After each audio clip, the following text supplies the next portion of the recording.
All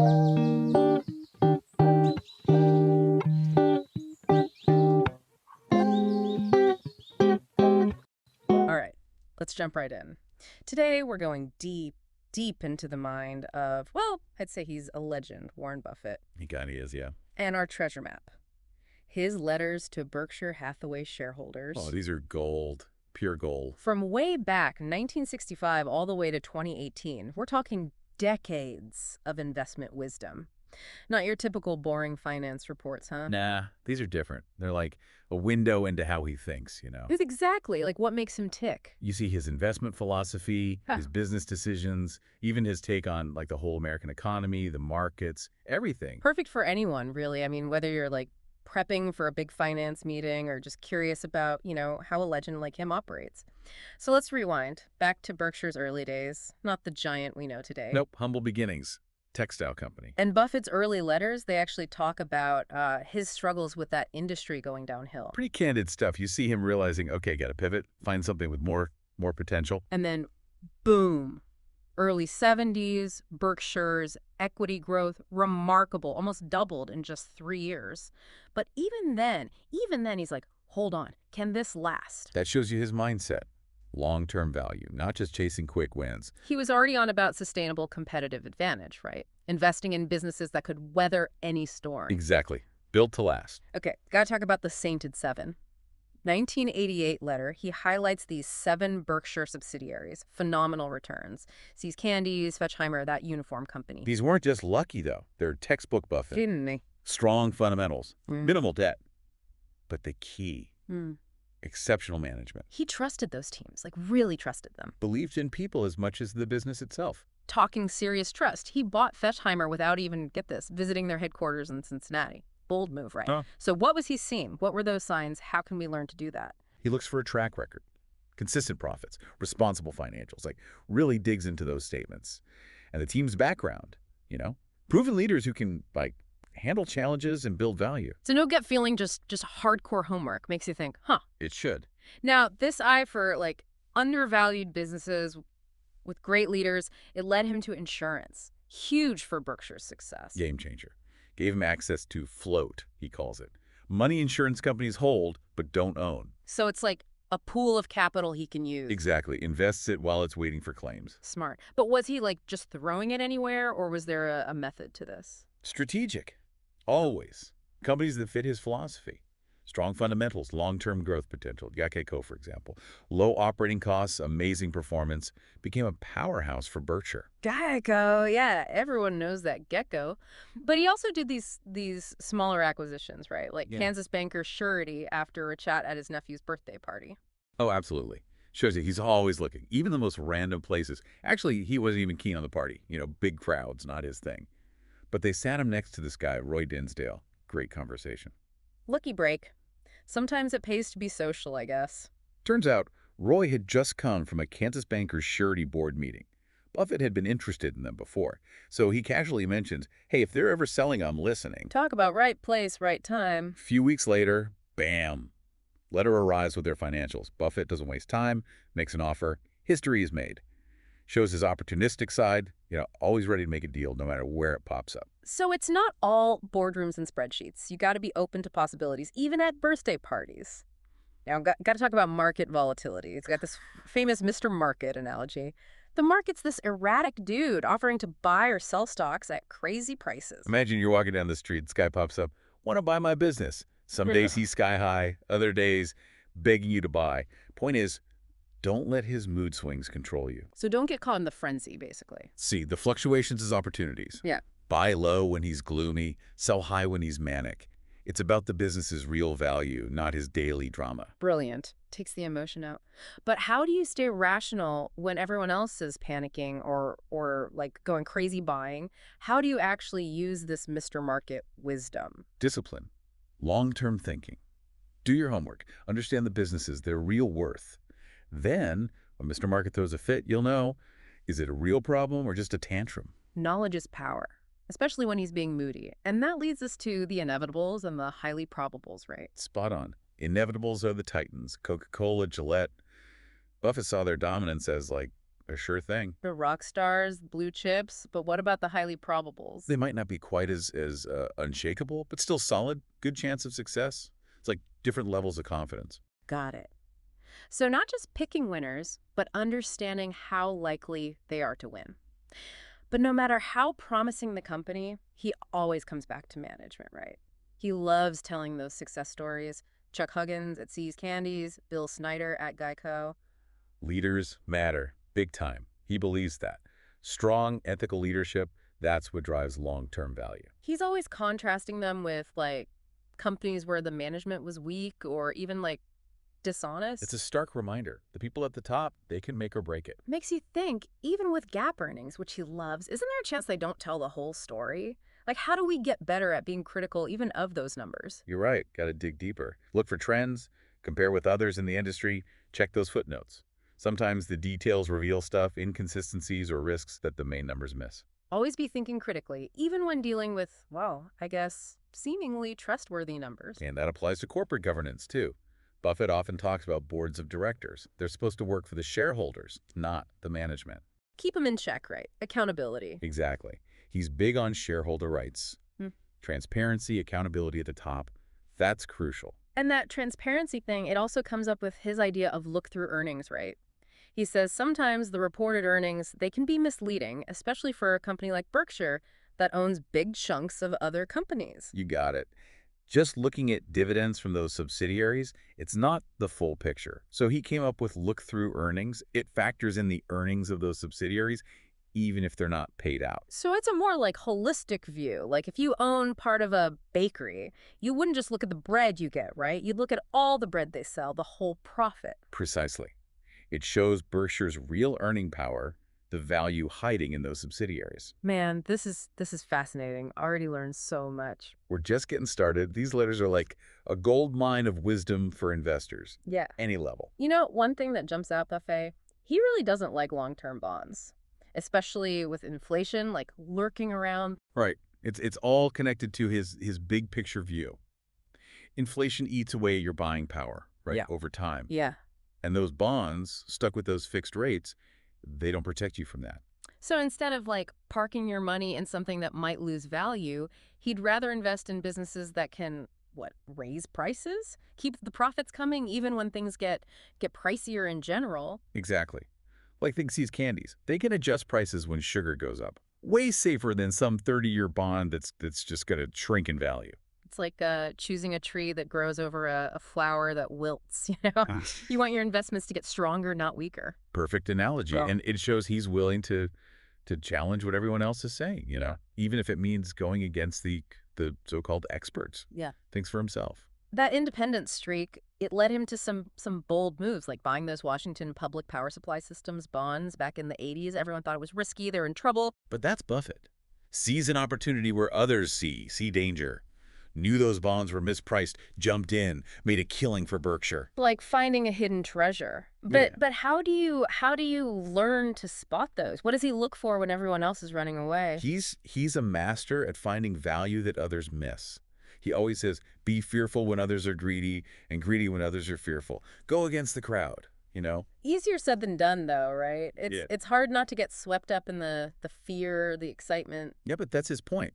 The best chances often come when everyone else is freaking out. So stay calm, stay rational. Okay, beyond the investing stuff, his letters also talk about like accounting, financial reporting. He's pretty critical of things that are misleading that hide how a company's really doing. Makes sense, right? He's all about understanding the real value.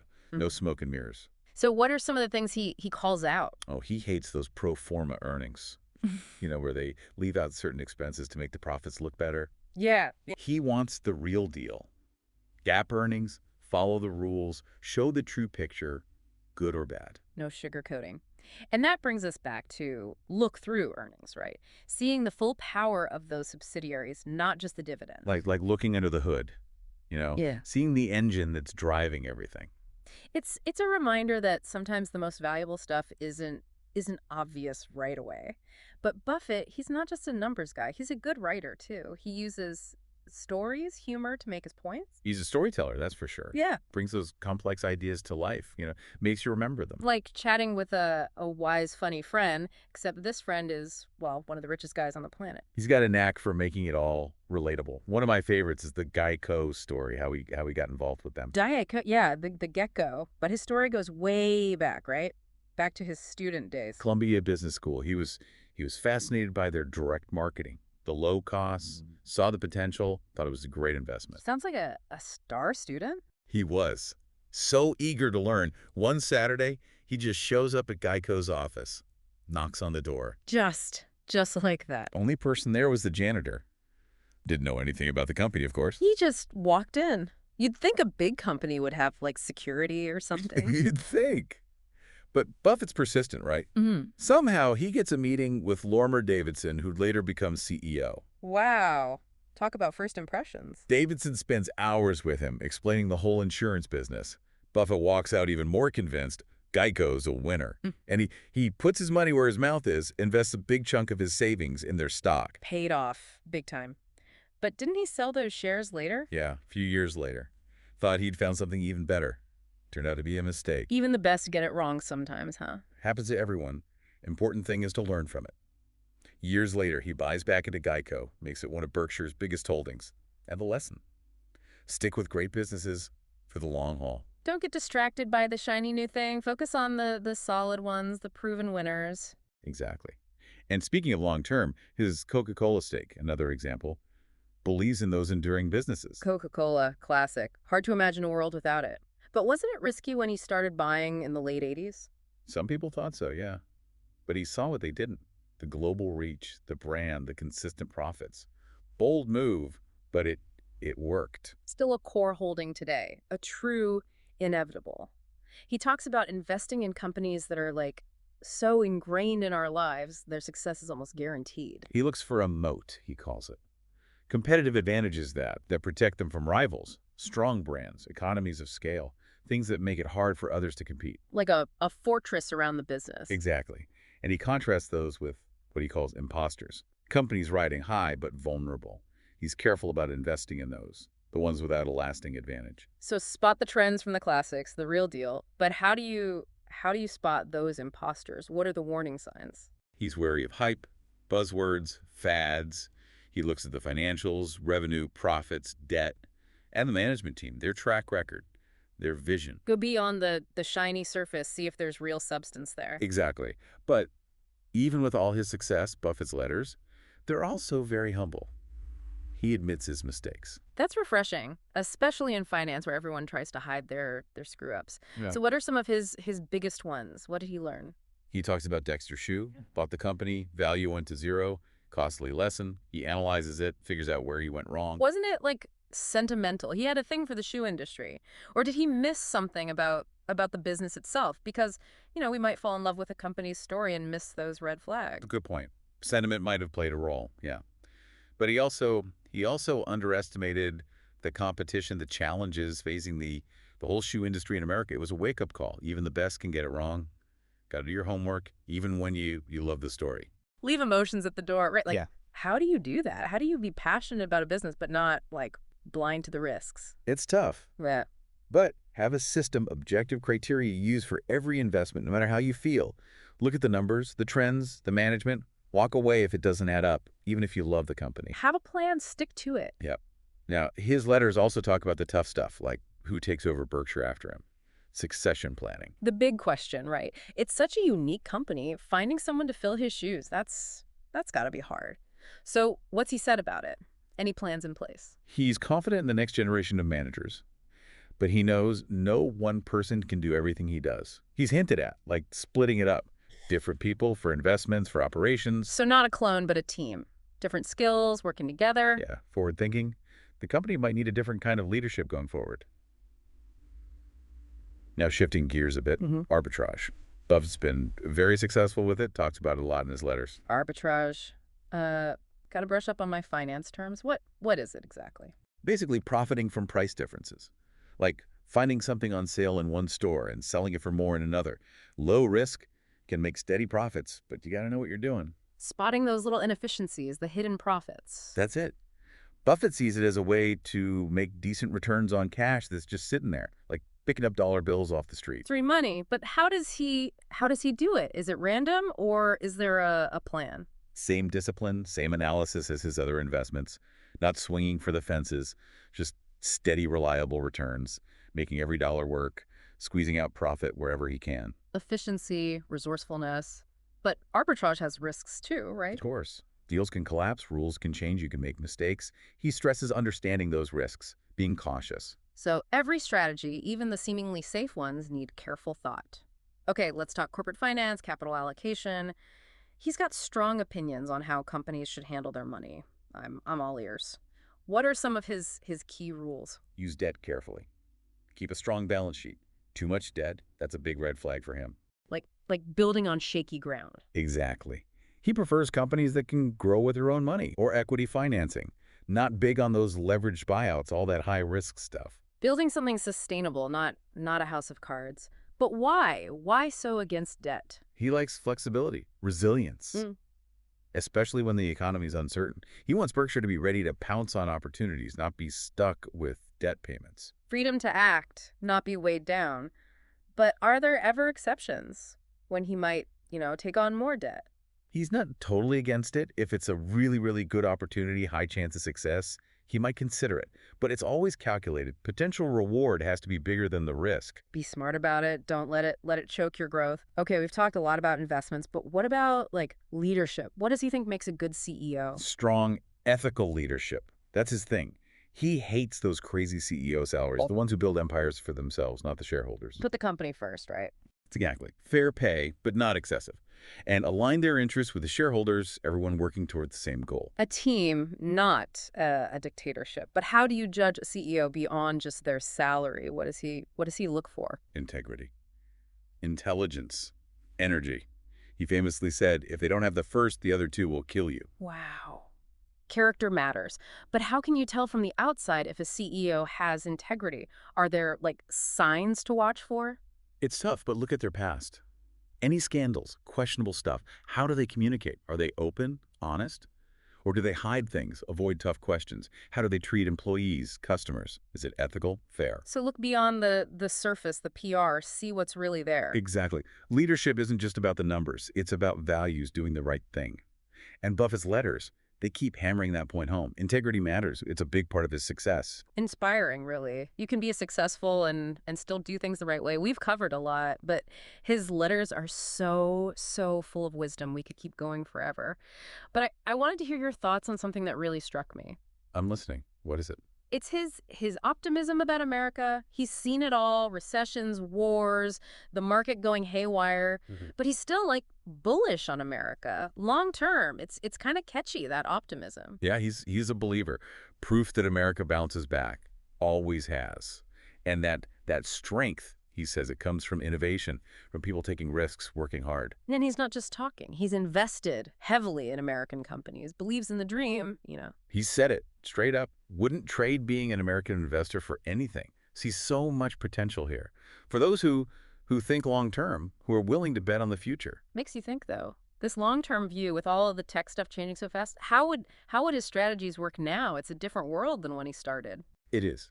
AI, biotech, renewable energy, it's a whole new ballgame. So much opportunity, but also so much uncertainty. It's like every day there's a new invention, a new company claiming to be the next big thing. Hard to keep up. Yeah, lots of noise. Yeah. But if we try to see it his way, those core principles, they still hold up.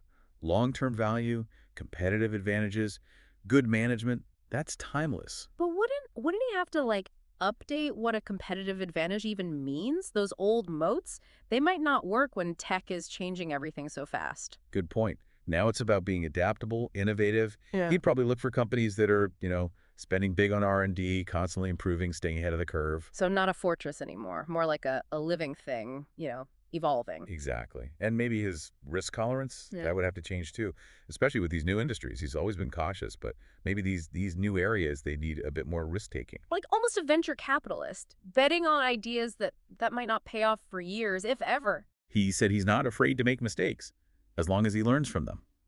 So yeah, maybe some experimenting with those high growth, high risk companies. But one thing that wouldn't change, I think, is his focus on the fundamentals. Does the business make sense? Are they making money? Creating value? No falling for hype. He'd be in the numbers, figuring out how this new tech is changing things, how people are behaving, how businesses are making money, separating the real deals from the flashes in the pan. So yeah, he might change his tactics, but that core philosophy, it's still valid. Oh, Amazing, really. it is. Those principles, they go beyond any one industry, any one time. They're about the essence of business, of investing, timeless. That's why these letters are so valuable, not just for investors, but for anyone who wants to understand how business works, how to think about opportunity, risk, building something successful, something ethical. It's a masterclass, really. How to approach the world, make good decisions, navigate this crazy economy, like having a mentor in your pocket. Whether you're, a pro or just starting out, I'd say definitely read these letters. So much wisdom there, stuff that can help anyone who wants to understand how things really work. And on that note, I think it's time to wrap up our deep dive into the mind of Warren Buffett. We've only scratched the surface. There's so much more in those letters. Yeah, so keep exploring, keep learning, and keep using those lessons, those timeless principles. Absolutely. And until next time, keep diving deep.